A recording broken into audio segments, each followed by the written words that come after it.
Very good evening to you. It's 7 p.m. and you have tuned to the Football Pitch live on YouTube. Just as we come on here there, one of our crew drops off, but he's just coming back in. So you are tuned, as I say, live to the Football Pitch here on YouTube. Tonight we are back talking Scottish football, and we'll have another look at the title run-in in the SPL. Is that the Hearts bubble deflating? Have Celtic get the momentum, or can Rangers sustain their form since Danny Rowell took over? We'll talk Dunfermline's giant cup-killing run and ask if they can beat Derby rivals Falkirk to reach the final. And we can't let this shocking week for the English clubs in Europe, or at least the Champions League, pass us by. And we're also asking, is football really a business? And in the wake of the Scotland squad being issued, we will be taking a look at that as well. If we have time, we might even scratch a look at the BBC programme Ultras, but obviously we've got a packed show tonight.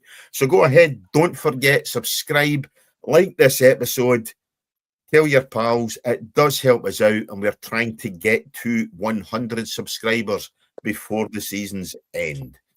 Joined as always by Dennis Newell, and we have regular guests, Hearts fan Graham Duffy and Dunfermline supporter Craig Brown. Good evening, gentlemen. How are we? A long introduction tonight, but we've got a lot to get through. Good evening, everybody. And we're also, there you go. And we are also joined by, there we go, Scott Hartley, whose comment on X this week prompted our look at the football finances. But the place to start tonight, good evening to you, Scott. Thanks for joining us. But the place to start tonight is most definitely the SPL. Hearts, unfortunately, losing at the weekend, or depending, obviously, who you support, but Hearts losing at the weekend. Celtic rampant, Rangers pushing towards getting a bit of form under Danny Rowell. So, as I say, we do have a football title race hot. I'm going to put my teeth back in. We've got our... Guys, on you go. I can't think what I'm going to say. Good evening to you both. There we are again. There's the fixtures. That's what I was trying to get. I was trying to look for them. So there's the fixtures remaining before the split. So Celtic have got Dundee United, Dundee, St Mirren. Rangers have got Aberdeen, Dundee United and Falkirk. And Hearts, Graham, your very own Hearts. You've got Dundee tomorrow, Livingston and Motherwell. Probably the harder running of the three sides, Graham. It is, but I think the fact two of them are at home is helpful because our home record. Mm-hmm. Yep, and the Grahams are up to it as well. Yeah, definitely. Graham in the system tonight. Yeah, I think that Celtic have probably, in my eyes, got the easier run. Now, you might say, well, Dundee's quite stuffy, so is Dundee United. St Mirren, I don't think will be even a test the way they're going now. Rangers, Aberdeen, I think that's a toughie for them. Dundee United could well be that, because the bottom line is they've got to keep getting results, and Falkirk could be a no-brainer. And it's away on the artificial surface. Then you look at Hearts. Dundee's still tough because they've managed to keep their manager, which we all thought well in advance of Christmas that he wasn't going to last that long. Yeah, he's done a great job. Livingston, no, I don't think that'll be an issue, although it's away, artificial surface for anybody. And obviously the last game there, as you say, before the split, is a home game against Motherwell. And that, to me, could actually be a title decider. I don't think Rangers will manage to get 9 points out of the 3 games. And Celtic could scrape by as well, just getting the 9, but only just. And then it's really down to Hearts. Can they get the 9 points out of the 3 matches? And I'll go back to just discussing what we had the last time Graham was on, and that was how crucial it is to get the injured players back. Now, there's talk about a couple of them coming back. How soon, when Graham comes back online, we'll just see what the state of play is with injured players. Yeah. So that's my take on it. It's far from done, but there is big pressure on Hearts, probably more so than they were maybe expected with the run that they were having. But as I repeat, they were having injuries and I think it's dipped their quality. It definitely has. You might disagree, Graham, but I'm looking at Hearts every week now and I'm going, no, you're missing the key players. And I know it's only Shankland in your eyes and Devlin, but the bottom line is, to me, they're a miss. And you really need to get them back. And the question I was asking when you were offline there, Graham, when are they going to get back? They are back now. That's a joy of going live. I was about to talk, my son phoned me, so that's when my line went off. Right, okay. But they are back. They're back in training. They're back in training this week, so they should be fit for tomorrow. Where they both start, if they're both fit, I'm chucking them straight back in because there's no doubt they are massive players.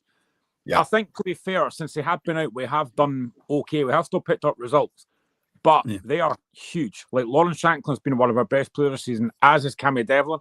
I think Devlin's form this season has probably been as good as I've seen him for a long time. So having them both back will be huge for this running. I think those last 3 games before the split, the crucial thing is 2 are at home. And our home record is good. We're unbeaten at home this season, so that's a good thing. But that game last week was frustrating. I didn't think we played well at all. Again, I've been listening to a lot of pundits this week saying that's probably it now. Pressure's getting to Hearts. I don't think it is. We've been top for 6 months. We've handled the pressure quite well. I just think last week, too many players chose last week to have really poor games. Like Harry Milne's been outstanding, but he was really poor. And a lot of players were not at that level last week. I'm expecting a bounce back tomorrow. Now, the last time we played Dundee at Tynecastle, we were 4-0. They are a better side now, but they've only won 2 away games all season. So I'm expecting us to bounce back. And with the fact that both Shankland and Devlin are both back, that can only be a huge boost for us and Derek McKinnon. Yeah. Craig, as Graham says, he's expecting a bounce-back game tomorrow. And the one thing with Hearts is when they have had a disappointing result, they have bounced back the week after. You know, I think obviously most of the defeats that they have had, they've had a win the following week. And that's the thing. They haven't really had a bad spell as such. You know, yeah, every club loses games. We expect that. But Hearts haven't really had a down spell as such in terms, obviously lost 2 or 3 games on the bounce, or, you know, they've always bounced back, Craig. They have, yeah. And I mean, Graham just said it, but they've been top of the league for 6 months. We're chasing slightly, but they've been the leader of the pack, and they've always just had that. And it's why I think they will be champions, because they just have that knack, even when things haven't gone well, to sort of grab. I'm thinking the Kilmarnock game and 1 or 2 others, just grab that last minute goal, you know, where they saw them over the line, whether it's been an equaliser or whether it's been the winner. They have dropped some points recently, you know, obviously January kind of mainly, and then obviously now. But I still think they've got enough room, you know, to go. It's a title race. It's great to see before my phone dropped out, but it's great to see. And there's going to be some more points dropped by all 3 teams between now and the end of the season. I don't see any of them going on an unbeaten run. So Hearts had their week last week, and I'm quite comfortable and quite confident that they'll get 3 points again tomorrow. Yeah, you would expect that tomorrow, Graham. Certainly, again, as you say, Dundee, they've been one of the surprise sides this season. I think early season, we all tipped them to really struggle. We tipped them to be the favourites for relegation. But even last week, they showed they can be stuffy, they can be resilient. You know, they're 2-0 down with a minute and a half to go and get a 2-each draw, you know, against Dundee United. They are definitely much more resilient than what anybody thought. But Tynecastle's a different kettle of fish for what that was last week, you know, and you would fully expect Hearts to bounce back, as we say, you know, from last week's disappointing defeat to Kilmarnock. Yeah, I mean, fair play to Dundee. I think Pressel's done a good job, because I genuinely thought he'd be the first manager sacked, so fair play to him. Yeah, absolutely, yeah. But it's about what Hearts do. We have to come out and really be on the front foot tomorrow. Something that's been very noticeable the last few weeks, and most of the season actually, and I've said this on my own TikTok page, I think Hearts start games far too slow. It takes us a while getting a game. That we can't afford to do tomorrow. We've not actually scored an early goal at Tynecastle this season. I'd like to see us really start on the front foot, really get after Dundee, get an early goal and settle the crowd. You know, if we get an early goal, then we could go on and win the game comfortably. But it's how we start the game. We have to start on the front foot. And as has been mentioned, anytime we've lost this season, which hasn't been much, we've then bounced back the following game. I'm expecting the same thing tomorrow. And the fact, like I said, that you've got Shanklin and Devlin back in there, that will just boost the squad. when the squad sees those two back, that can only be a massive, massive thing for us. And I think the crowd's got a big part to play tomorrow as well. There's no point in getting frustrated if things are not going well. They have to back the team right for the start and get us over the line. Because if we can win tomorrow, we'll go into the international break still top with Livingston away the next game, which is a live televised game. We've still got a big chance here to create history. 1959-60 was the last time Hearts won the league. And this is the best chance we may have to do it for a while.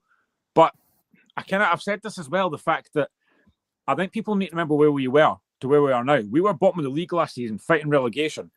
I would rather have the pressure of a title race than be in a relegation battle. This has been a fantastic season, no matter what happens. But I think Craig's right. There's a lot of twists and turns still to come. After the split, it's going to be really interesting to see what's going to happen there. Yeah. They play each other. They'll have to play Falkirk. They'll have to play Hibs. We will as well. But I just kind of think, for me, the biggest thing for me is I genuinely believe that we have, for me, the best strike partnership in the league in Shankland and Braga. I don't think Rangers have got that because I don't really rate Chamiti and Nadiri, and Celtic don't have a clinical striker. So I think having that Shankland Braga partnership back is massive for me. Can I just butt in there, Graham, and say I totally agree with the strike partnership, but I also think you've got the two best centre-half partnerships as well out of the three. Yeah, we do, and I know we'll come to it later, but I just find that absolutely baffling that Craig Alexson on that Scotland squad. And I've said, I did a whole video on my old TikTok page about that, and I was raging that he's not in it. Yeah, I mean, that as you say, we'll come on to that later on. How much do you think, Dennis, is key to how the fixtures work after the split in terms of who gets the home ties and things like that? How much is that going to be key to the title running? Yeah, well, you normally find these ties favour the Old Firm. There's no question of doubt about it, because the teams that are below that, normally they're first and second, and you get four teams that are scrounging about trying to get points and stay up there, because it is a bit difficult for the four remaining teams because of the financial restraints they would have against the big two. I'm not a fan of the split, because we know this year is maybe an exception, but you can actually have somebody in seventh spot finishing the league with more points than somebody that finishes in even fourth or third. So I don't like it at all. I think it's stacked up again to favour the Old Firm. It's like a safety net they've got, and that's where I think Hearts really need to start picking up a bit more form and being clinical where they were at the start of the season. I didn't feel there was anybody could have beaten them. Now, it maybe the timing is right to get the two people I mentioned earlier back fit and on the park, and that could be what turns them back into the team they were, that were feared. I don't think that fear factor is the same with every team that's playing them now, because they have just dipped slightly, but they have managed to keep getting points on the board, and it doesn't matter how well you play. You keep putting points on the board. The Old Firm have been absolute dire with their performances and have been scraping over the line for the last season. And Hearts really just need to maybe get the two players back and just see what kind of lift that gives them. And tomorrow is a perfect example of seeing just how much they've been missed, the two guys. So the split for me, I don't like. And Hearts have really got to start tomorrow. We've been saying this all along. They've got to maintain the level they've been at. But, still be at the top with the injuries they've picked up, I think is exceptional. I think they've done really well. And it would be a shame now to get the players back that I felt has been missing to not go in and win this. And as Craig, we're all agreeing in the fact we don't think Celtic and Rangers will go through the rest of the season without dropping points. There's no question of doubt about that, I think, because they're not a finished article by any manner of means. Yeah, I mean, that's it, Graham. People are writing you off, but you're still in that box seat. You're still 2 points ahead at the top of the table, So, I mean, to me, you guys keep winning, keep picking up the points. Mm-hmm. You still have to be, for my mind, the favourites to go in and lift the title anyway, But I'll ask you the same question about the split. After that split, how key is it that you probably get 3 home games and 2 away games rather than the opposite way about? Yeah, I think it's huge because, as I said, the home record is really good. We're unbeaten at home, so I think it could be massive. Again, another thing that I'm going to sound really paranoid here, But another thing I think is massive as well is in terms of this title race. My concern is, I think I said this last time as well, my concern is that the officials are going to have a big part in this. And that's what I don't want. I do not want to lose out on a league title because of a refereeing decision or a VAR decision. That worries me more than anything. If Hearts slip away based on bad form, fine, that can happen. But if it comes down to a refereeing decision, I will be absolutely raging. So I think that's a big thing as well. But yeah, I'm not a big fan of the split either. I've never been a fan of it. I just think it looks ridiculous when you've got the team in 7th. I've got more points than the team in 6th, and it just makes us look tin pot. But I've said numerous times, I want the league extended. It'll never happen now. But yeah, I'm not a fan of the split. But I think having a one more game at home could be really crucial for us. Yeah.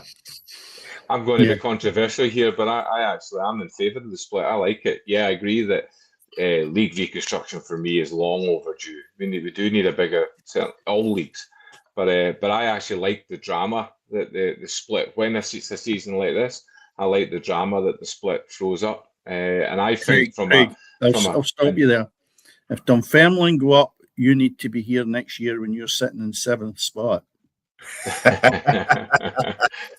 Yeah, but at least if you're sitting in 7th spot, if you're chasing that, you're still chasing it. Yeah, okay. When the split happens, maybe you're out in a bit. But by and large, I do see what you're talking about. But by and large, I like it.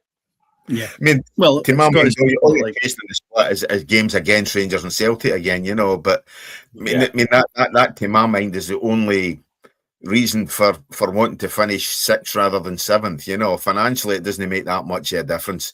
You know, in terms of prize money or whatever else, it is only the fact that you're looking for games against clubs who are either going to bring what's up my teeth tonight? Bring a larger. You know, or indeed, as I say, another game at Ibrox or Parkhead, you know, and that to my mind's the only thing you could say. Well, I want to finish in the top 6 rather than 7th. You know, I don't see, you know, other than you're going to get games against Livingston, against Dundee, rather than Hibs, Hearts, Rangers, Celtic. You know, that's it. Look at it just now where it's stacked: Dundee United, Dundee, Aberdeen, St Mirren, Kilmarnock, and Livingston. Now, if you're not made that cut, how attractive are the games remaining? You really want to go and see a relegation battle on a Saturday? No, for me. So you look at the ties that are going to present themselves. Dundee and Dundee United, okay, it's a derby, but there's nothing to play for. You look at Aberdeen. They're finishing 5th and 6th either, Dennis. No, I know that, but the games are with better teams, if you know what I mean. Yeah, the top 6 is what the quality, if you want to call it, throughout the season has managed to achieve. But it's a second prize when really it should be for the full season that you're playing, not decided by a split because somebody up in their ivory tower has decided, we just want the top 6. What about the rest of these clubs? You've still got, I still think that the 6 I mentioned there at the bottom should still have an opportunity in the run into the end of the league to be playing the top teams. Yeah. For me, the season I feel it's the bottom. Just forget it. You know, I just feel that there's no involvement for them. They've gone. They've been cast aside, and that's my feeling with that cut on it. Particularly again this season when you're looking at Livingston are probably gone. You know, you're doing is three or four of these bottom sides. You know, St Mirren, Kilmarnock are looking to try and avoid 11th spot, you know, so as they don't get the relegation playoff, you know, and that's what you're playing for, you know. But the point I'm making in that, Tammy, is that if you're Kilmarnock or Livingston supporter, wouldn't it be nice if you finish off, not so much in a high, but at least having one of the top 3 teams, if you want to call it, that are attractive this year, or should be, is Celtic, Rangers and Hearts. You surely should be able to play them maybe in the last game of the season or the second last. It's just dead for me. Nobody's disputing that at all, and I think, well, other than Craig, but I mean, until such times as we have league expansion, that's not happening. We're always going to have this bloody split, you know. But it is unfortunate, you know. But again, bringing it back to the top of the table, you know, we've got drama at the top. You know, normally we're looking at drama at the foot of the table. This season we've got that drama at the top. We've got a 3-horse race for the title. No, let's be honest, and we can all turn around and say, well, it's because Celtic are garbage or Rangers didn't really start playing until 10 games into, or didn't start picking up results, until 10 games into the season, you know, under Danny Rowe.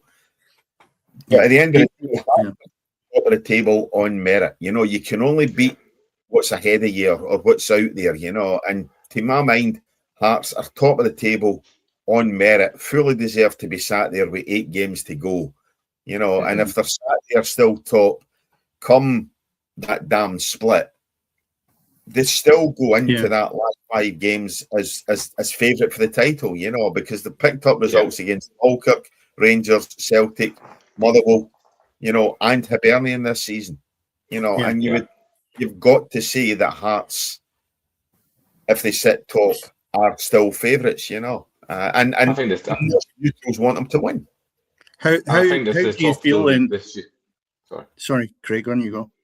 No, but also as well, I feel that the stories of Motherwell and Falkirk within that as well are also, you know, more drama. Yeah. Do you find though, Cammy, that Motherwell's out the race now because you sort of had dismissed them and said it's a 3-horse race when Motherwell's still got? You think so? With that one game at the weekend, I think Motherwell the last 2 games, to be honest. Yeah, I mean, I think Motherwell will still have a say, obviously, because at the end of the day, the top 3 have still got to play them. You know, so I think Motherwell will definitely still have a say. But to my mind, they are out of the title race for definite, you know, and it is now a 3-horse race. It is Rangers, Celtic, as we see, league leaders Hearts, you know. So, but you can't say that the Old Firm, and even Hearts in that point, there's a 10-point drift between Motherwell and Hearts. It's I know it's almost impossible, but it's still possible.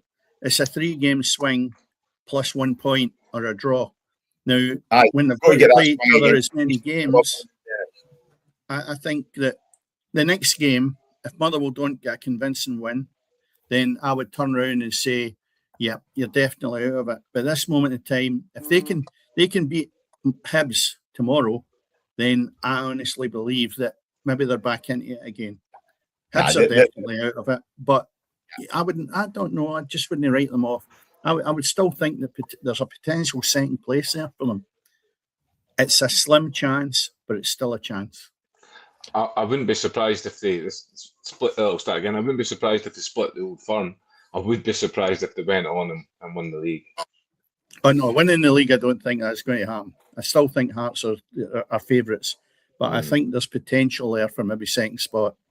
Yeah, Motherwell are 4th. I don't think they're getting. I think you could agree with that. Yeah. You know, I think there's too much there now. They've lost too much ground with these 2 bad results. Yeah. Defeat against, agree with that. Defeat against Dundee was critical. Yes. So, and again, we would have expected them fully to win on the form they were in, you know. So, Motherwell are gone. They will have a say, obviously, you know, and I can still see them taking points off the 3 sides above them, you know. But I don't think they're going to do enough to even split the Old Firm or to get into 3rd, you know. Whoever's going to be, you know, I just don't see it. They've also got hard ties as well. I mean, if you look at it, just even into the start of April, by the 11th of April, they'll have played Hearts, they'll have played Falkirk, and that's a massive 6 points, right? Yeah. So therefore, and then you've got Hibs coming up. So I don't know. I don't fancy them, but at the same time, I wouldn't fully write them off.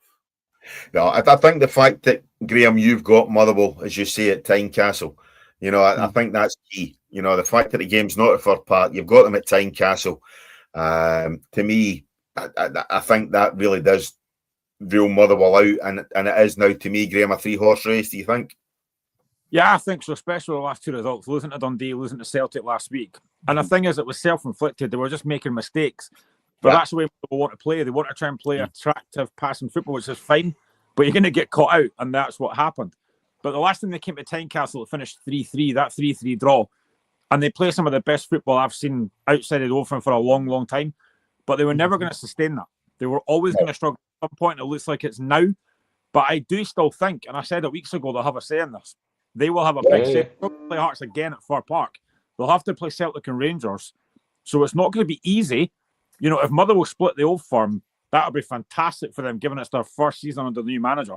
But I do think the titles, they're way out of that now. I think the last 2 results have proved that, I think. Yeah, 100%, 100%.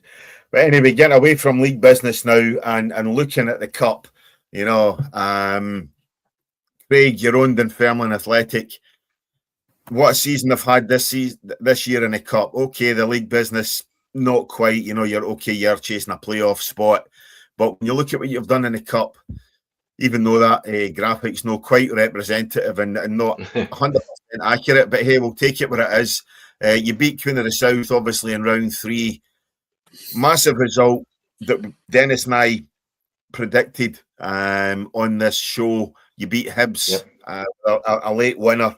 Then you went on to beat Kelty Hearts. Massive result against Aberdeen, 3-0. The game that obviously saw the managerial change up at Pittodrie to set up the Derby semi-final, you know, the Fife Central Derby between yourselves and Falkirk, in a push to get to that final against either Celtic or St Mirren. Would you have swapped the cup run for winning the league? Oh, I probably would, yeah. I probably would. The first time I was on the show, I spoke about how I felt this season for us was going to be a bit of a builder. I thought it was going to start slow, but by the end of it, I had full confidence that we would probably finish comfortably in the playoff spot, but without actually doing a title push. However, never, ever, ever in amongst all that did you think we were going to get to a semi-final, having put out, you know, an Aberdeen and Hibs en route. So yeah, you know, everybody always wants that Scottish Cup run. You know, certainly from clubs out with the Old Firm. So to be taking my 15-year-old son to Hampden to go and watch his team, obviously in the semi-final, for it to be one of the few times I've seen Dunfermline play at Hampden in my life, and I'm now coming 46 this year. Yeah, I wouldn't give that up just for a title. Yeah. Obviously the semi-final, Falkirk and Dunfermline, it's the two sides that knocked out the Edinburgh sides this season. Obviously Falkirk putting paid to you guys in round 3, and Dunfermline putting out Hibs in the 4th round, you know. But what might have been, you know, we could well be sitting here saying it's an Edinburgh derby in the semi-final, but obviously it's not going to be that. But again, I'm pretty sure you wouldn't be looking for a cup run in terms of if you had to swap that for pushing towards the league title. Nah, we've got bigger fish to fry. Nah, I would. I said that I would have liked a cup run. You know, that's the only disappointment of this season is the cup run. The League Cup and the Scottish Cup weren't good enough. But I mean, that Dunfermline Falkirk game, as soon as the draw was made, Celtic St Mirren, Dunfermline Falkirk, everyone's eyes went to that Dunfermline Falkirk game. That is going to be an absolute cracking game of football. I don't know how that's going to go. I think Dunfermline have been outstanding this season. The job that Neil Lennon has done has been incredible. I, like most folk, watched the Aberdeen game. I thought Dunfermline would win. They didn't just win, they blew them away. I mean, Dunfermline were absolutely incredible that night. That could have been 6 or 7 quite comfortably. Dunfermline were superb. The two laddies, Andy Todd and Matty Todd, they are fantastic. They won't be at Dunfermline long because I think they're just too good. Yep. I think the one thing I would say at Dunfermline, though, the one worry I would have, and it might not happen, the one worry I would have is that there's a lot of talk about Neil Lennon might be getting an interview for the St Mirren job, and that's the only worry I would have because the job he's done to be in the top 4 in a playoff place, which I think they'll do really well in, and be in a semi-final. I think he's done a fantastic job, but there's just that one little bit of worry about what might happen if St Mirren do come calling. I think one, you know, I've read the BBC rumours page and all these kind of things, and I don't think Lennon's going. Lennon's not leaving us to go to St Mirren. Now, don't get me wrong, if it had been Aberdeen that had come calling, you know, he may have had that little thing in his head.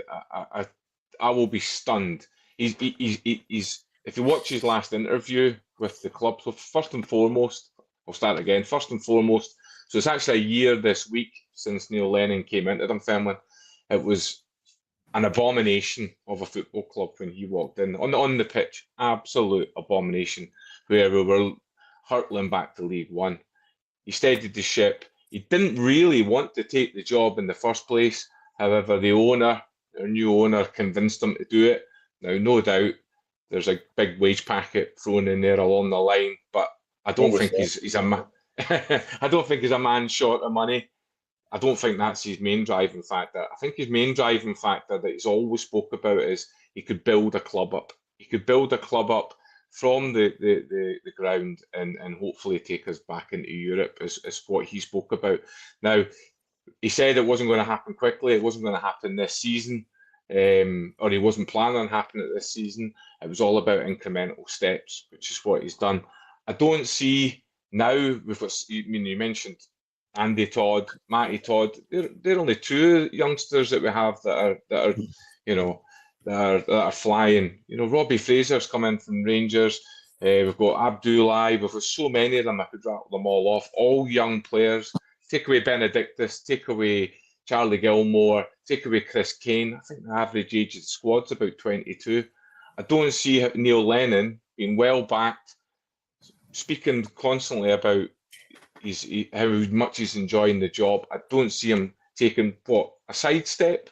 Although different divisions were certainly stacked to the club to go to St Mirren, I don't think that's even a realistic. I think it's probably come from just speculation.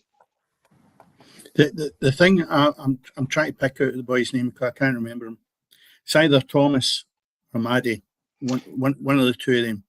One of them is an absolute flying machine, and he tore Aberdeen apart going down that channel. What one is it? So that's Thomas. Sadly. Ollie Thomas, he's on loan from Bristol City, but sadly, Raith Rovers game on Saturday, he come off the pitch after 5 minutes, and that's his season over. So, if you talk about actual kind of worries, for me, we only have one fit striker who is the injury prone, Chris Kane, because Ollie Thomas has now been sent back to Bristol City, whose season's over. That's a pity, by the way. I'll tell you what, that boy's got a future in front of him. Absolutely stunning pace, and the commitment of him is incredible. And I thought, he's got a right future in it. I didn't know where he came from. I've only just had a quick look, and basically quality, real quality. No. And he could have been playing in the Premier League, no problem, at the Old Firm. Definitely. Without any question of doubt, or at Hearts, he would have got a place. Do you know what, Dennis? He's that, I would say, modern, mobile target man. He's strong, he's physical, he was good in the air, he's holding up the play, he could run channels. He just had it all. Yeah, Craig, can I just ask a question, Craig? I've wanted to know this for a while now, and I've heard a few folk talking about. Where does that Dunfermline-Falkirk rivalry come from? Because I always thought it was Dunfermline-Wraith was the big rivalry, but there seems to be a major hatred between Dunfermline and Falkirk. There's a million different stories. I think the truth is it's always just come from two clubs, same stature and size, who over the years have always been kind of fighting either for relegation from the Premier League First Divisions or promotions from Championships to League One recently. So I think it's just a rivalry that's just developed over years and years and years. So obviously the derby is Raith Rovers, but I think the real hatred is because of that, and I think that's where it stems from. And obviously there's a lot of nasty things have happened over the years with regards to well publicised issues.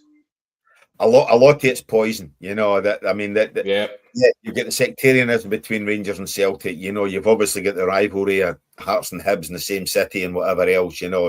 Dundee clubs separated by two doors. But it's the hatred and it is the poison.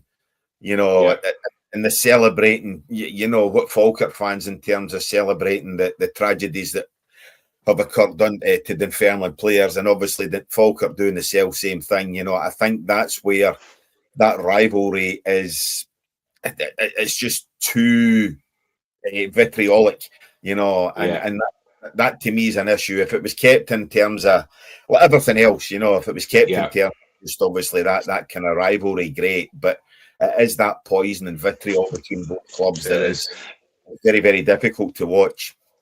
And it's my one worry for the semi is the trouble. I think it's Dunfermline Falkirk is always seen as a rivalry, which it is, but it's never really reported how use the word vitriol, but it's right. It's never really reported in the mainstream media about how bad it can be.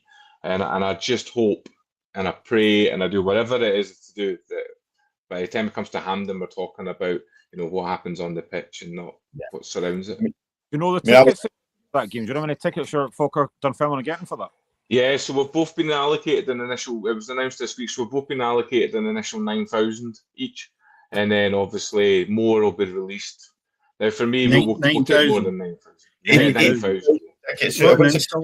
Where's the rest going to?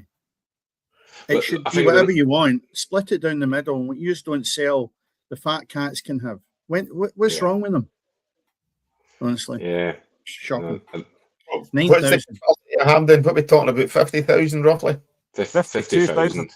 Aye, give or take. So the clubs get 18,000 of that, so you get 34,000 tickets. I suspect behind the goals will probably not be factored in there, and I think they'll probably open up those sections as it happens. That's what happened the last time. 2009 was it? But yeah, there'll be a lot of corps there, and comps and all sponsors, and there'll be a lot of that as well. Yeah, and amongst all that. Pretty much what they're saying is it's not going to be a sellout, so that's why they're holding tickets back not necessarily for the, as you say, Dennis, for the fact and everything else. I'm just looking at the Aberdeen game for a home game for yous, and you look at it. There was over 10,000 at the game. Yeah. Right. Aberdeen bought. And I think I don't know what Aberdeen brought down. I think maybe 3,000 or something. Yeah, about 3.5. Yeah. So to give you an extra 2,000 is quite scandalous when you know that everybody in the town will really want to go and watch the next match. I think rival fans want to see that as well, to be honest. Yeah. Well, without a doubt. Yeah. Without a doubt. Yeah. But I know people. Why do you not make the split a bit better? Yeah. At least 15 each. Then people are not scrambling around going, where do I get a ticket for this? Yeah. I mean, I know obviously staying in the town, how many tickets Falkirk fans will take for that game. Yeah. I mean, it is easy, plus throw in obviously with the anti-hotels and all that kind of stuff, that'll swell the crowd by at least 7. They'll get to Hampden and they're inflatable down the canal. Aye, that's it exactly. Depending where they take them from. But that is by the by. Whatever it is going to be a fantastic event. I might even actually go along to that one myself, and I might even pay for it. There you go. It's a cracking game. I don't believe that. Okay, and you know what? It'll be 2 teams trying to play football as well. Yeah. The only thing is, Graham, Craig, it's going to be played in grass. So neither of the clubs are used to be playing on that. So I think it makes for better football. The day we start the semi-finals on plastic surfaces is just a total turn-off. Yeah, but no, I think the players will enjoy it more playing at Hampden. I really think that'll make for a better entertainment game that we would maybe have not seen in artificial. No, I think so. That'll be good. Oh, you'll have VAR at the game, though, Craig. You'll not be used to that. I know. I know. That's the one thing that stops me. Well, not stops me. You want to get up. Of course, you want to get up. But it's one thing that I'm dreading about when we return. It'll be, you've got that. It's always a concern. Graham's touched on it earlier about the fact of VAR.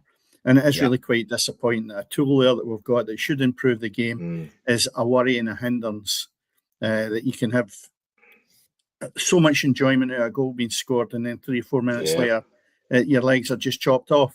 I think it's terrible because we have got officials who are not operating this properly. But I think that's for another night when Hearts get a bad one come shortly because it's on the cards, Graham. There's a step in one of these bad results will crucify you. It's more a case of when rather than if, isn't it? Which is a sad thing. But no, I think it is right. It's great that it's been played at Hampden Park and they're not taking it somewhere like Easter Road or Tynecastle, in terms of where you're going to get a sellout. I think both clubs deserve for that game to be at Hampden, and I think that's fully right. One thing quickly before I look at European fixtures, I do a wee bit of work occasionally for Quality Radio. I'm actually at Starts Park tomorrow for the Wraith Rovers Airdrieonians game, but I was asked to cover the Challenge Cup final. I know this is a complete aside. I was asked to cover the Challenge Cup final for the station, and I'm going to be going along to Firhill to cover the final between Inverness Caledonian and Wraith Rovers. Yep. Why the fucking hell has that been held at Firhill? I have absolutely no It's idea. the first thing that Absolutely no idea. You've got Wraith Rovers and you've got Inverness. Why is that Yeah. game not at Perth? You know, Well, Perth, Dundee.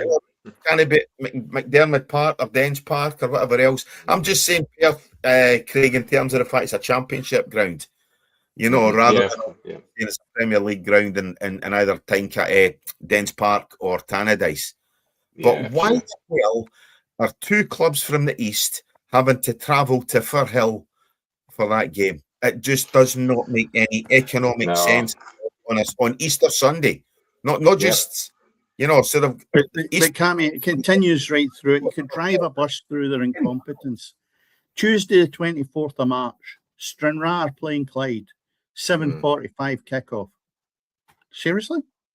I know. Who in the SFA or Scottish leagues that are all joined together at the hip at some point or place make these decisions? And what you're saying is absolutely shocking.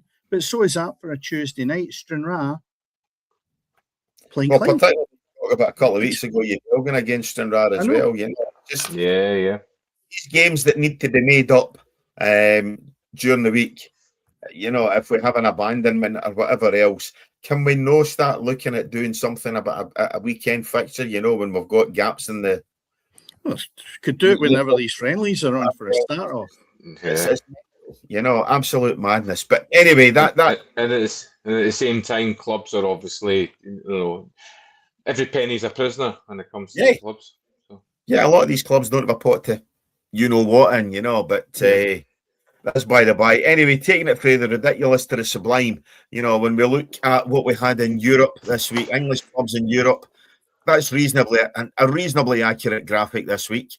You know, Liverpool, your own Liverpool, Graham, going through 4-1 eventually on aggregate. Obviously losing the first leg 1-0 over in Turkey, but very, very convincing home victory at Anfield 4-0.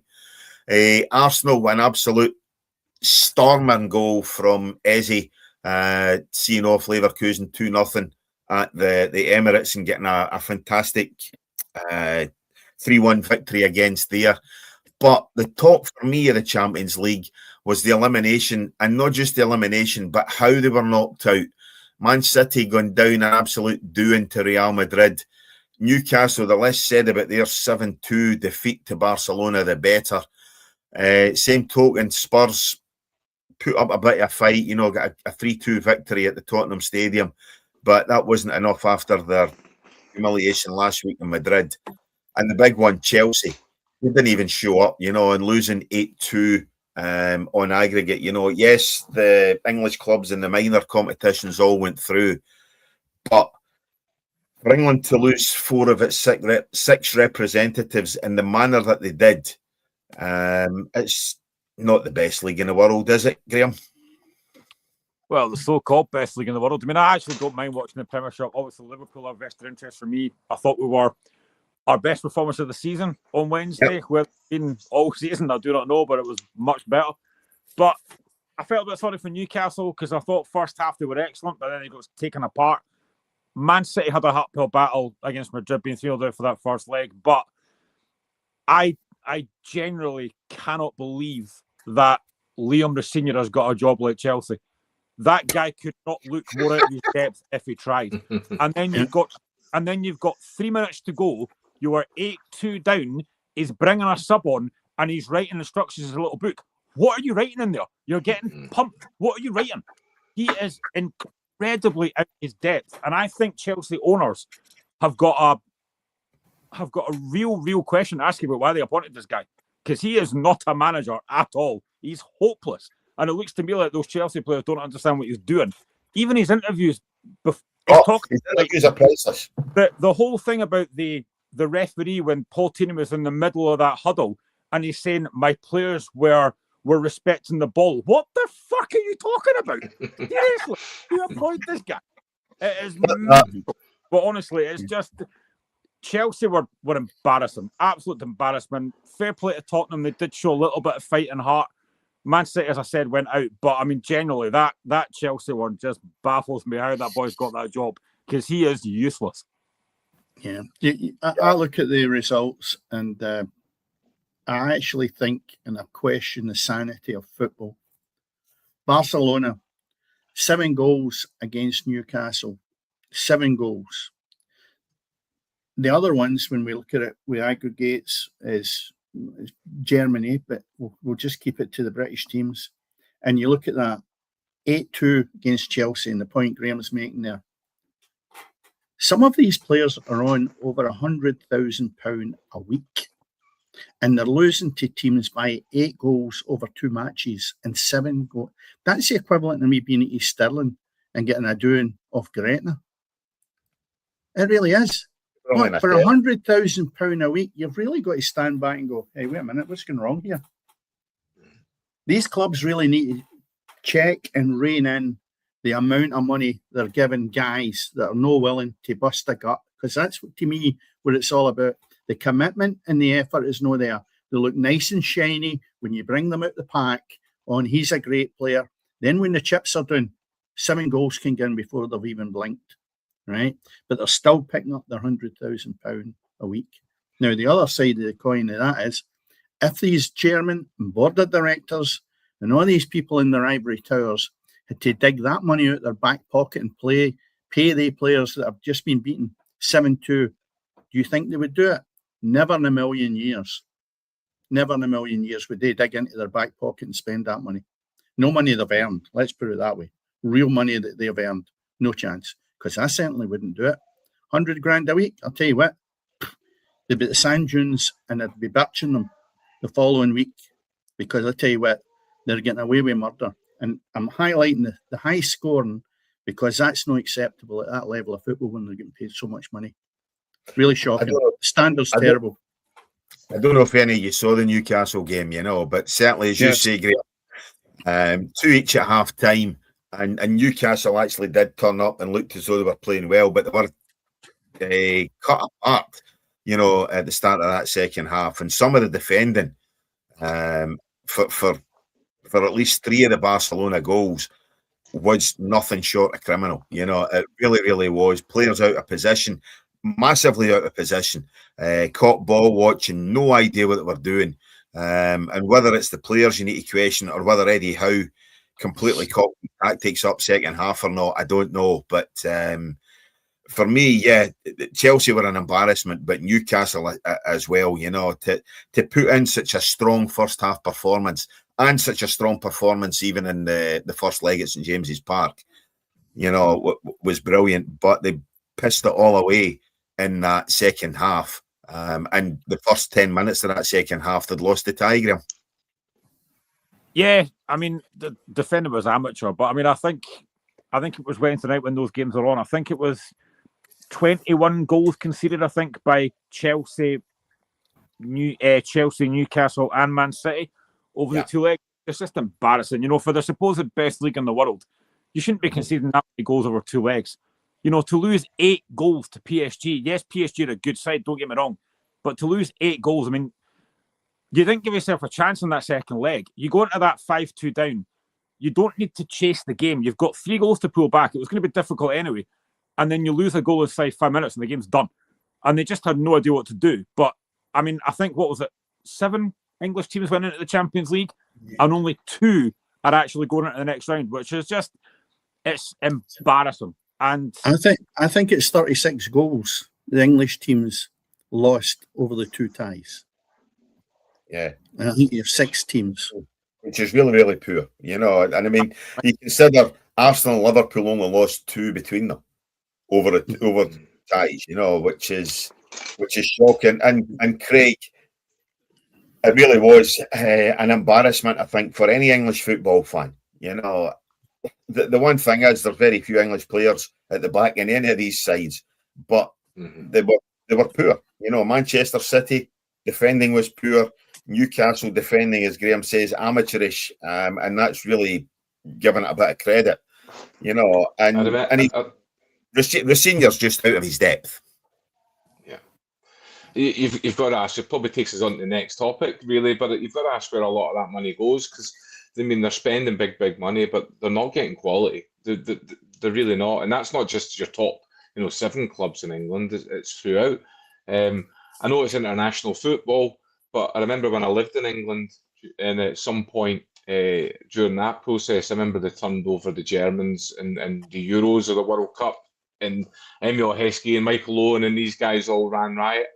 And the German FA sat there and they said this will never happen again.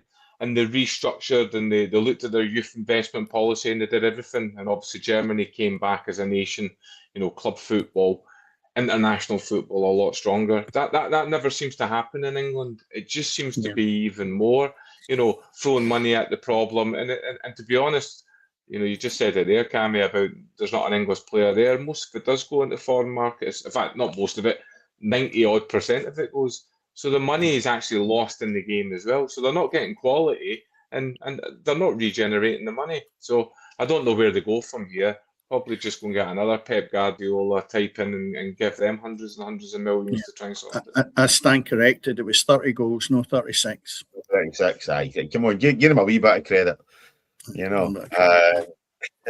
Let's be fair, it wasn't half as bad as what you thought it was. But no, Craig, you were right, touching on obviously the finances in English football. This is a question that was brought to us, as I say, during the week by Scott Hartley. Scott, obviously a friend of the show, good friend of mine. I spent actually the last weekend with Scott. But Wycombe Wanderers, a side who got promoted from League One to the Championship last season through the playoffs. That's a brief rundown of their finances. So they finished 5th in League One last season. As I say, came up through the playoffs. The club's lost almost 10 million, which has gone up from a loss of nearly 4 the season before. They've invested, it says, an infrastructure spend of just short of 10, 2.2 million on player purchases. But when you look at that borrowings, they borrowed on over £20 million last season. Now, a club coming up for League One into the Championship, and it does beg the question, number one, how sustainable is this to be able to continue? Because unless Wycombe got up to the Premier League, and certainly they don't look like doing that just now, they ain't going to be getting the assets or the money to clear these borrowings. You wouldn't have thought, certainly sitting in the bottom lower reaches of the Championship. So how sustainable is it? And also, why is football, which likes to portray itself now as a business, not treating itself as a business when we talk about the money that some of these big clubs are throwing at transfers and whatever else? Chelsea look as though they're going to get some kind of embargo for certain breaches of financial fair play, it would seem. But as I say, it was this Wycombe's finances that prompted Scott's question. How sustainable is this, guys, over a period of time? See, if you look at that, that's mismanagement of a club, and they deserve everything they get. Because if you look at it, they would know the long-term loans and what the interest rate would be, the commercial loans, etc., and the short-term debt. All that should be hauled back, right back to finishing 5th, that you don't get to that 4th column along there. Wage bills, investment, and other expenses.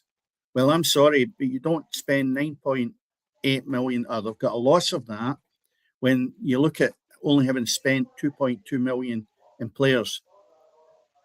Infrastructure, if that's to improve the stadium, I don't honestly know. I'm making an assumption it could be. Well, that's okay. You've £10 million there that needs to be built into it. That's nothing to do with their ambitions, in my head, on the playing side when they've only spent 2.2 million. So in reality, it's 10 million for building. If they built that to a stand, which is acceptable in my head, and just over 2 million, it's the loss of the other 8 million that concerns me, that they've allowed that to happen. I would say 2.2 million is not a bad shout for player purchases. Have they lost the plot with wage bills? That would be my concern, that it's lost 10, 12, 13 million, say 13, £7 million to that total of 20 million that we're assuming. So why has that happened? And that's where I would look at it in a bit more depth and say, let's cover that column there, investment and assets, right?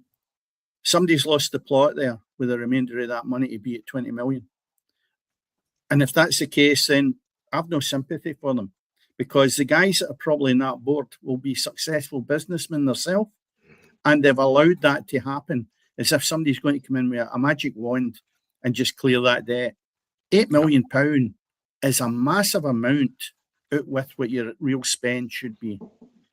Really massive amount.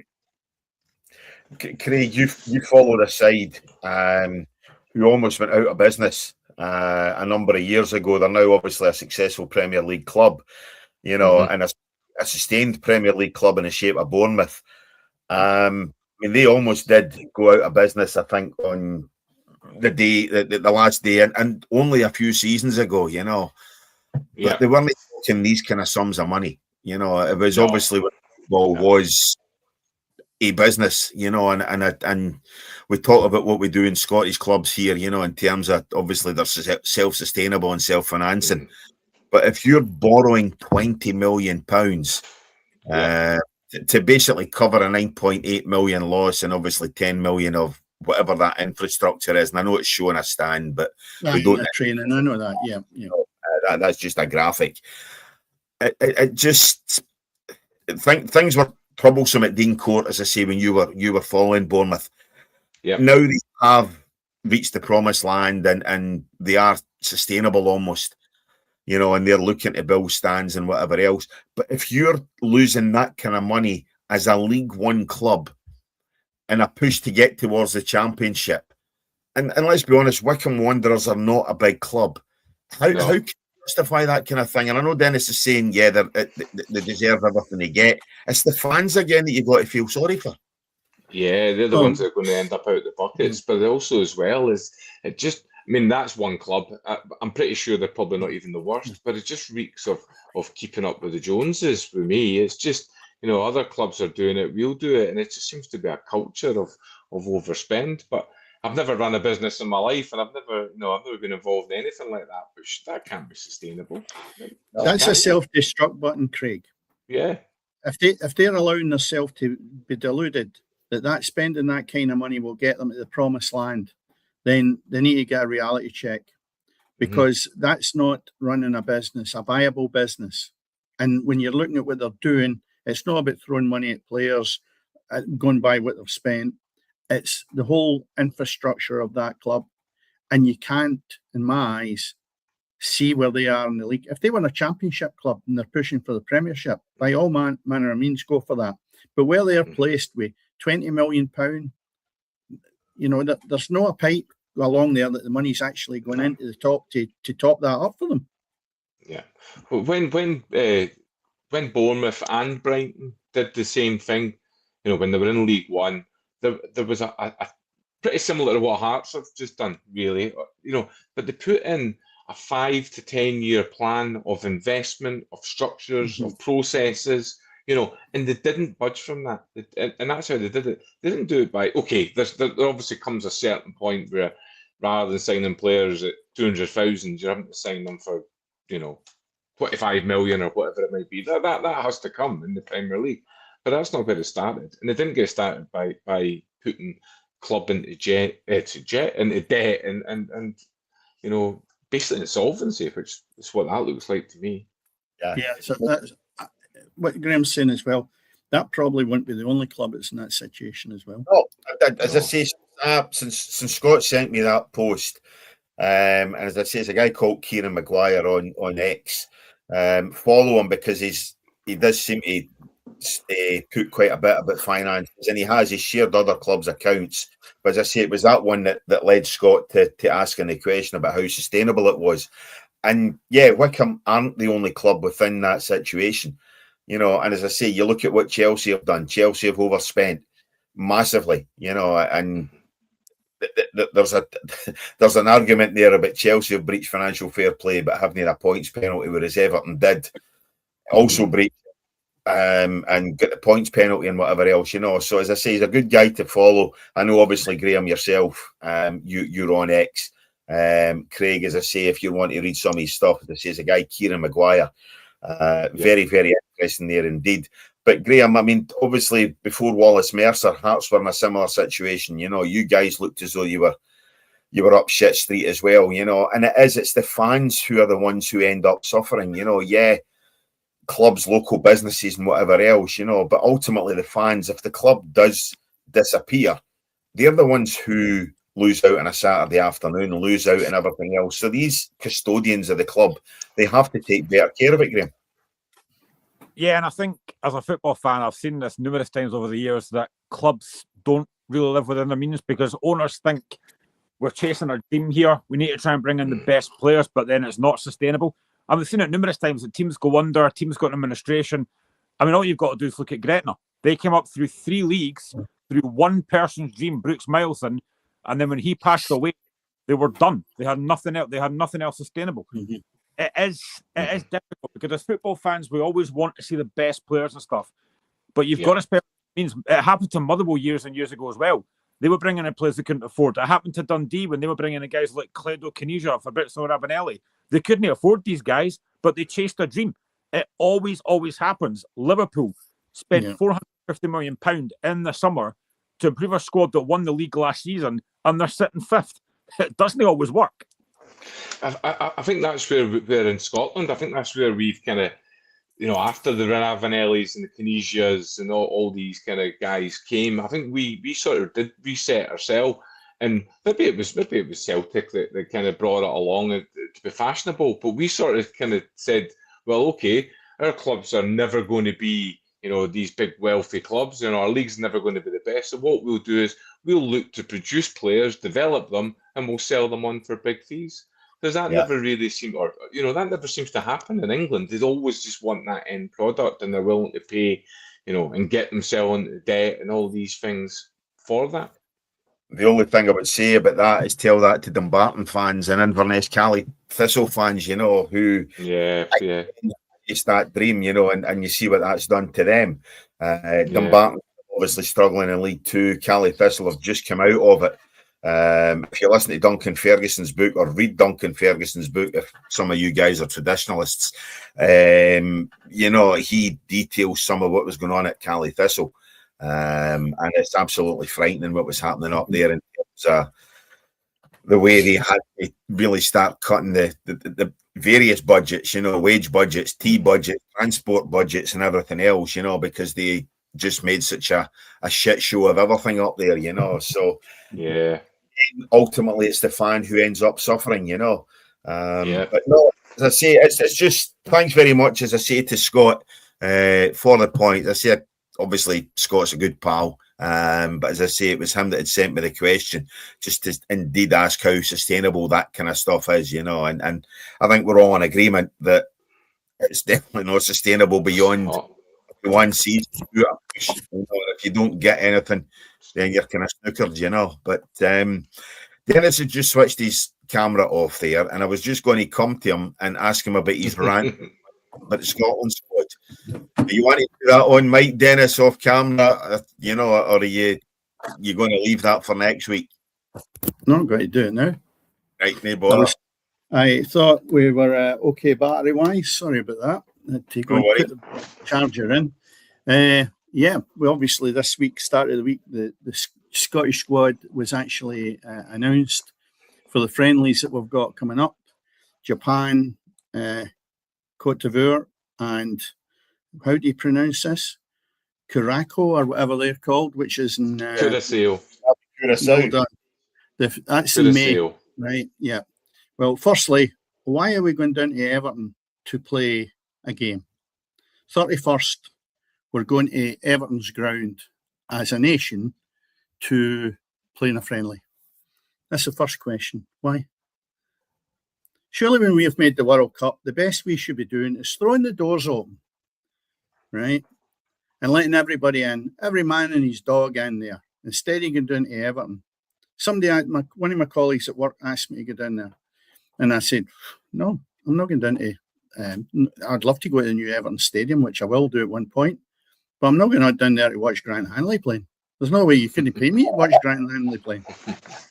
Hey, You wouldn't go to Easter Road to watch Grant Hanley playing. Come on.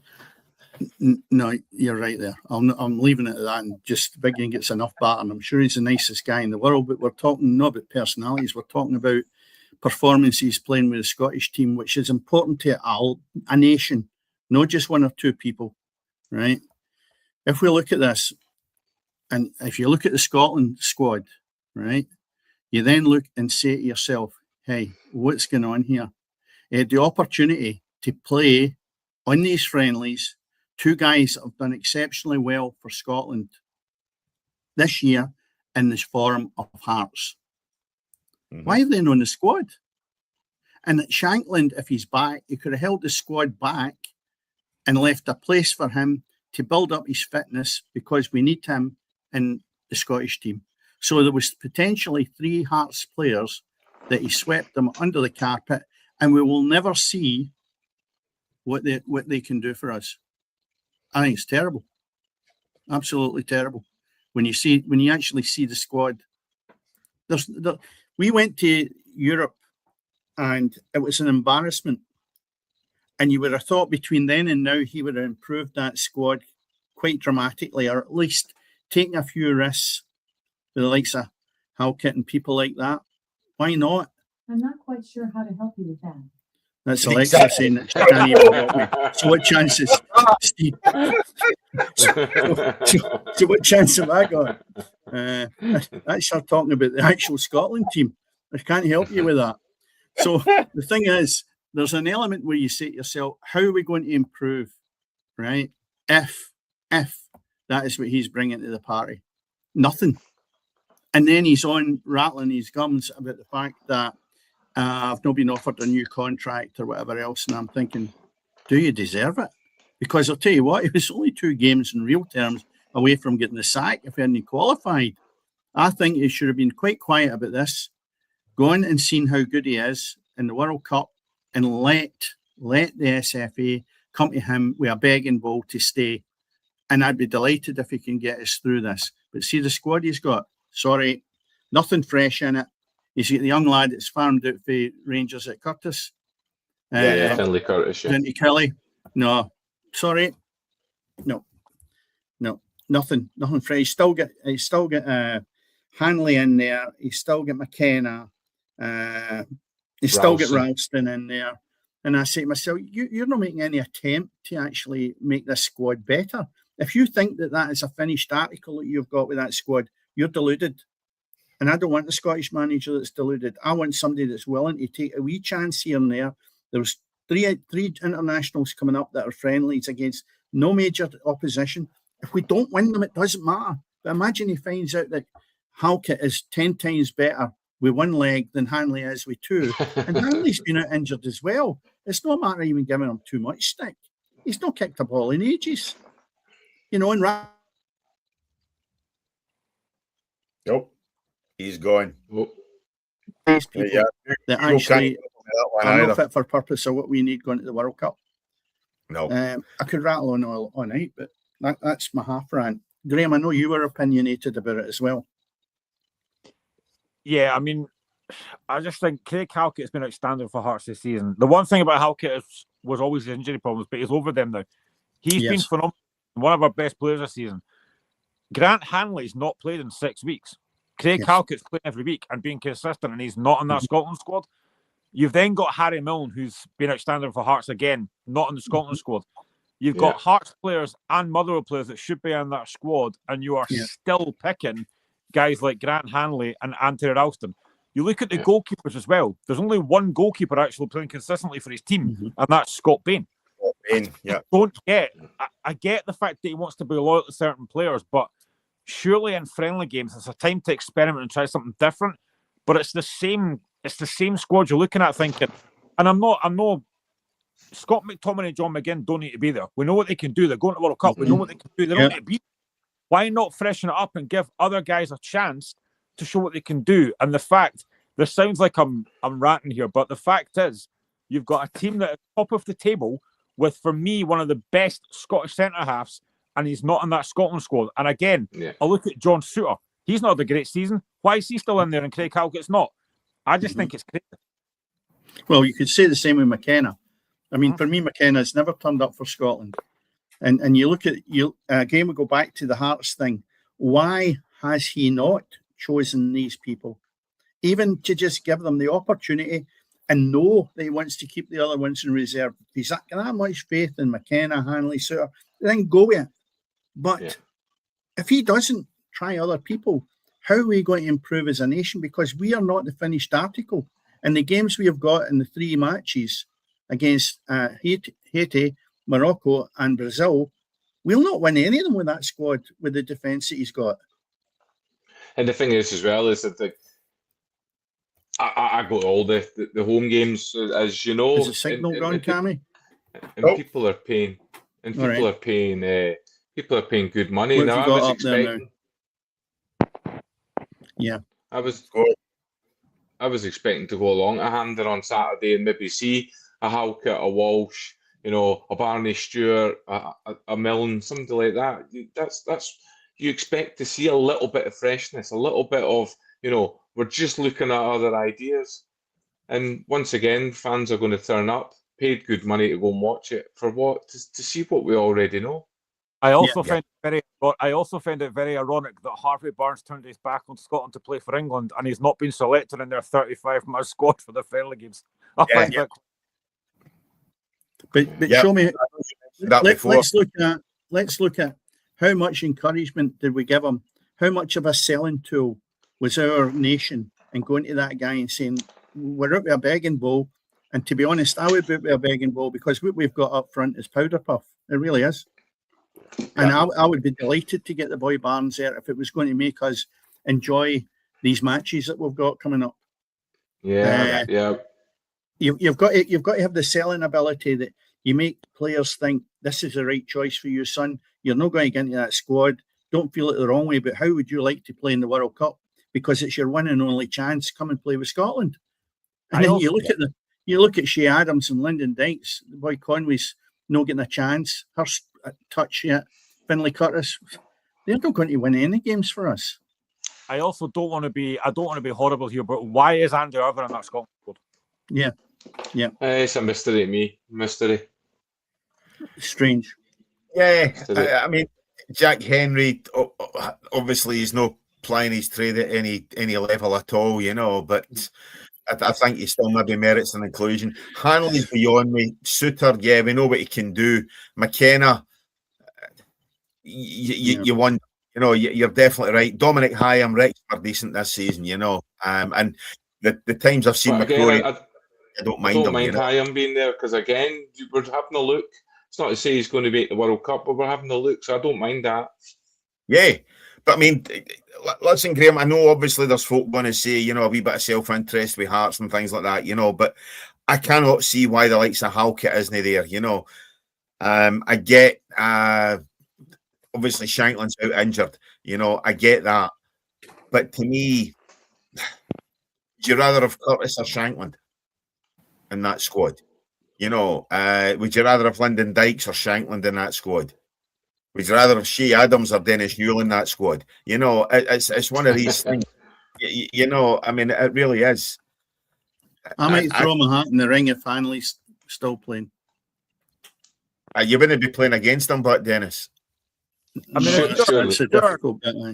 If you're Haiti or Brazil or Morocco and you're looking at, I know this won't be most of it will be the Scotland squad, but if you're looking at that Scotland squad and seeing Shea Adams, Lyndon Dykes, Tommy Conway, George Hurst, you ain't worried about that because they're not going to score you goals. They just don't score goals. Lawrence Shankland is Scotland.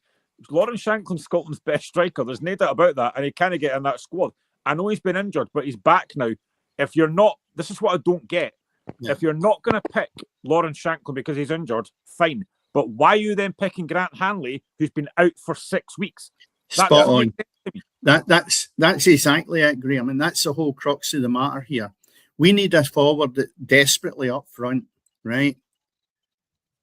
And if he's fit to play this weekend, that extra game, maybe going on for an hour in one of the internationals coming up, will be worth its weight in gold for us to see if he's worthwhile going to the World Cup. Not being there is a waste of time. And then the reverse, as you've just said, Hanley, what's he doing taking him even along? He'll not be anywhere near fit for these games because he's He's been like Lord looking. So the bottom line is, I really can't get my head around that, and I'm really quite annoyed that he sat in the fence. We know desperately picking Hearts players, but no going further afield to look at what he can bring in and freshen that squad up. And to me, it looks like a man that's not capable of doing this job. I'll say it right now, because it's a World Cup and we can't have the same performances as he gave us in Europe in the last competition. Yeah, 100%, and that's definitely it, But listen, guys, we've gone for well over an hour tonight. That's an hour and 15 minutes. Craig, apologies, we're not going to get time to chuck in the bit about Ultras tonight, but gives us a chance to get it discussed. Why not? Why not? Are we in a rush? Many of us have watched it, for starters. They'd be better for another night. Craig, obviously, give it a quick mention. Not so much a quick plug, obviously, because I wouldn't plug anything on the BBC. But I did unplug the BBC, that's for sure. But first of all, is there any truth in it with the fact that it is on the BBC? But what is it? Obviously, a programme about certainly some of these ultras at clubs. Yeah, exactly that. Yeah, and to be honest, I thought it was quite a, dare I say it, Cammy, and you'll not like it. I thought it was quite a well-balanced documentary. It told you the good of all the things that they did. Yeah. The second episode told you the not so good, and the third one spoke about the future of them and what clubs were doing and various kind of things that certainly the Motherwell ultras were getting involved in off the park and food banks and all these kind of various things, and I found it quite interesting. Obviously, having a 15-year-old son who's attracted to all these kind of things, and obviously seeing them from the top of the SPL at Hearts all the way down to kind of, dare I say, non-leagues of Scotland now. I just think it's just a good sort of talking point, or as are these youth groups, because that's what they are they good for their game, or they're not so good for the game? And I thought, as a documentary, I thought it painted it well, and I thought from it they had a lot of good talking points and discussion points. You might like them, you might loathe them, but I felt in the 3 episodes it's well worth a watch, because there's plenty of talking points about them, and probably about males in society and young youth culture. So well worth a watch. Yeah, that's what I'll have a look at that. Yeah, I'll have a look into that, because we all have our perceived ideas of what the ultras are, and 90% of the time you don't think it's a good fit for football. So we're looking into it, and what you've said, Craig, yep, I definitely have a go at it without making my mind up. I'm not 100% sure even yet at this moment in time what purpose they serve, but maybe it'll enlighten me a little bit and take away my ignorance of what the ultras are about. Yeah. Graham, obviously you're in a similar boat to Craig. I know you've got a son just on the kind of verge of his teenage years and things like that, and Craig saying obviously his son's at that age where he's almost getting kind of interested in some of these youth groups. Is that something you would want your son to shy away from, or do you feel maybe getting involved in something like that could be a positive for him? It would depend on the folk he was with, because I think in every ultras group you're going to get idiots that just want to cause trouble, so I wouldn't want him involved in that. But my nephew is the same age as Craig's son, and he's in the Gorgie ultras, and I do think they have a place. I do think they make a lot of noise. They do drum up the atmosphere. At times they're the only folk that do sing. But like I said, I think in every ultras group you're going to get the odd one or two that are just there to cause trouble, and that's something I don't like. There was a thing, I think it was last year, A View for the Terrace, that's actually quite good on BBC. They did a segment on their programme about the Dumbarton ultras, and it was young laddies that went along to the game with drums and stuff and tried to drum up a lot of support. They had a bit of negative reactions from some Dumbarton fans that were quite older, but a lot of other fans actually quite liked it, because it got them involved. It got them a bit more interested in Dumbarton, just having these young fans there. So I think it does serve a purpose, but it has to be done right. It has to be for the right thing. You have to go there, back your team and support your team. Anything else, it's a waste of time. Yeah. As someone we're talking about as ultras as support rather than casuals is there to cause hassle and grief, I suppose. Obviously, Yeah. a lot of clubs have got their own, dare we say, casuals. I don't know if that's still a thing for the late 90s, early 2000s, but obviously that's just hooligan groups, a lot of them kind of things, and I think ultras seem to be something a bit different, almost a kind of community within a club. That to me is fine, but when you're talking about like I've seen on social media a lot of Rangers fans, and whether it's coming back to the game against Celtic and the trouble there, are against likes of the Union Bears, and I don't know if they'd be considered ultras or casuals or just troublemakers or whatever else, and I think we're in danger maybe of getting supporters groups within clubs fractured. If you're talking about you're going to have all these groups within clubs, and that to me would be something I would be very wary of, as to whether that could be deemed negative or positive in terms of, well, I belong to the ultras, but I'm not with the casuals, or I'm with this group, or I'm with that, And we look at a lot of these clubs. You're saying it with the Dumbarton ones, Graham. How many fans go along to Dumbarton? Maybe 300, 400 fans. If that's getting fractured into various different supporters groups, and these factions then end up pulling against each other, could that start having negative impacts on the supporters and the clubs? Yeah, I think though. Well, I think looking at the pitch invasion, if we call it that, at the Old Firm match, what worries me is when we start to give air room to the clowns that come on the park with the masks on. Right? Yeah, they're faceless people. They're the ones that are a real issue in the world. They're a nightmare. If you've not got the stomach to go on the pitch with your face showing, then don't go on it, right? But to pull your hoods on, and they've all went out and bought these things and everything else. They're a scourge in the game. There is no question of doubt about it. That I don't know how many ended up getting lifted, but every one of them with that on should have been all hauled into the jail. So that is your problem. And are they ultras? Are they ultra bears? Whatever you call them. The bottom line is they're our main problem in our games. You might find the ultras all stand in the corner and don't create a problem. I'm okay with that. But these guys, as an example, coming on with the masks, have already worked out what they're going to do. They're bad for the game. They're making the club look terrible, and they're not there to watch football, and they probably know nothing about it. Right? So we need to get rid of these people, and it's no one or two. There's hundreds of them, and they need to be staying at the game.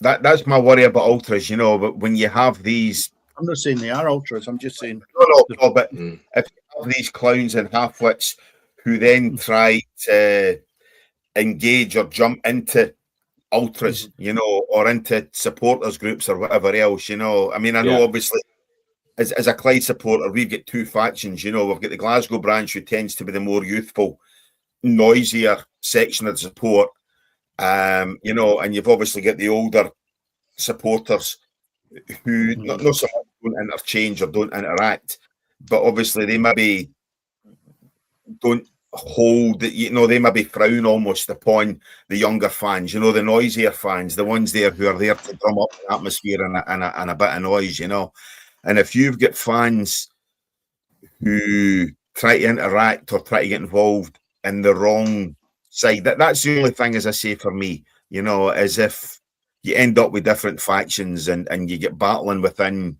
metaphorically, battling within other clubs, does that fracture of support? But no, it's definitely something I'll sit and watch, even if it is a BBC programme. I'm sure I'll nip down to somebody's house and catch that. Who obviously pays their licence, I'll get in and watch that one day and somebody there, but never mind. Anyway, on that note, guys, we have almost gone for 90 minutes, an hour and 24. It's the longest episode we've done for quite a while. We did say at the start of the episode that we're very, very busy. If you've enjoyed tonight, go ahead, like, subscribe, tell your pals, tell the budgie, tell the granny, you know what I mean?